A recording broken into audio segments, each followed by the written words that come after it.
Hi there, Nate Urandi, Orion Training Systems. Let's get into it.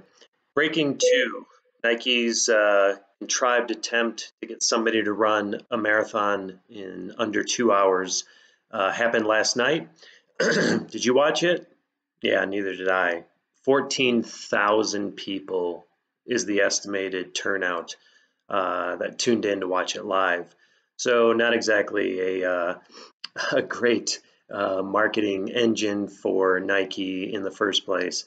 But, it was all about Nike wanting to sell more shoes. Great story. Let's see if we can help somebody run under 2 hours. And, damn, we're going to make a new pair of shoes that's going to make that possible. That could save up to I think it was 4 or 5 seconds per kilometer. Well, you know what? It didn't happen. Nobody ran under 2 hours. Kipchoge came really close, 2 hours, 25 seconds, but in the end, didn't happen. In that case, if you think about it, to run sub 2 hours, just think about that. People have run 2:03. I think maybe somebody's even broken barely 2:03. You would have to run 8 5Ks at 14:14 to hit 2 hours on the dot. That is, I can't even envision that. I can't even conceptualize that. The thing that got me though is more talk about marginal gains. Paula Radcliffe and the other commentator I can't even remember, but let's stop there for a second. You have somebody who is arguably one of the most suspect marathoners in history, being a commentator for this, which I guess we shouldn't be surprised given Nike's history with doping as well. But sidebar, Paula, all you need to do to get rid of the skepticism surrounding you is publish your blood data. You said you would 15 years ago. You lawyered up instead. Publish your blood data, and the skepticism will go away if you're as innocent as you claim to be. But marginal gains, it's like if I could hashtag a facepalm right now, I would. So they say the marginal gains are everything that they tried to control. So the location, inland as opposed to near the coast to minimize the effects of potential wind. It was the time of day when it was much cooler, very early in the morning in Italy on the Monza closed Formula One track. And the track was basically pancake flat. So it was a very fast track on which to run. Precise pacing by both a cadre of other runners that entered and exited the race every 5 kilometers to keep the pace as locked on at that 14:14 as possible, along with the Tesla that was running point for the entire race effectively. So the drafting from both the runners as well as the car and the massive timekeeping clock on top of the Tesla were other ways to control the environment and basically make it as close to a hermetically sealed bubble as possible. The problem is that these marginal gains really didn't add up to much of anything other than, I would say, the benefit of the Tesla and the clock. So supposedly they were going to get something like a 5 to 6 second per kilometer benefit from drafting the runners and the car.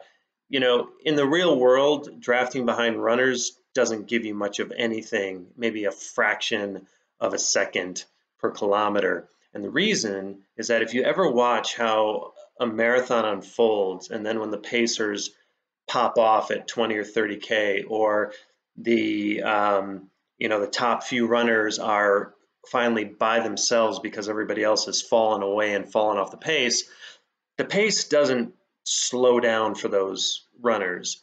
It stays about the same. It might even speed up a little bit.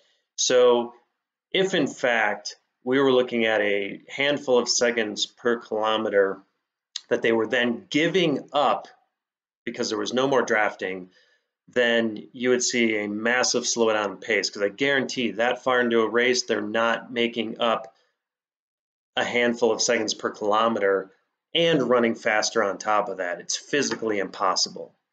So what the fuck happened to Tedeschi and DeCisa?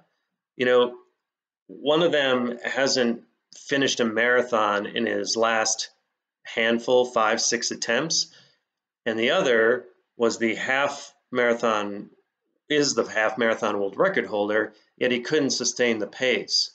And they both fell off massively. Just goes back to this being a contrived PR stunt by Nike. They didn't even pick the 3 right people. Kipchoge, absolutely. He's probably the best marathoner ever in the history of marathon running. But, you know, those other 2, they could have picked 2 other guys that probably could have at least stayed in there longer, maybe made it less of a mental grind on Kipchoge, given how quickly those other 2 guys dropped off the pace. I think it was about a halfway point. They were both falling off the back, tailing off the back. So that may have made a 25, 26-second difference. Probably not, but it probably would have made a little bit of a difference, because when you're by yourself and it gets hard, it just grinds you down, as you guys I'm sure know. So hats off to Kipchoge. He ran lights out. Whether you believe he's clean or not, whether you believe someone can break 2 hours in a marathon clean or not, is immaterial. He ran it like a boss. Lastly, Kevin Hart, really? What credentials does he have to put any value into this sort of event? None. So yet more that this was a spectacle that ultimately failed. What I will say is that it was an engineering, I won't say phenomenon because it didn't happen, the sub 2 hour didn't happen, but this was an exercise in maximizing the engineering of the run to get to a desired result. They fell short, but it was still pretty entertaining to watch if you're into that sort of thing. So I highly recommend, if you haven't seen it, just tune in, fast forward, just watch parts of it, and it's pretty cool.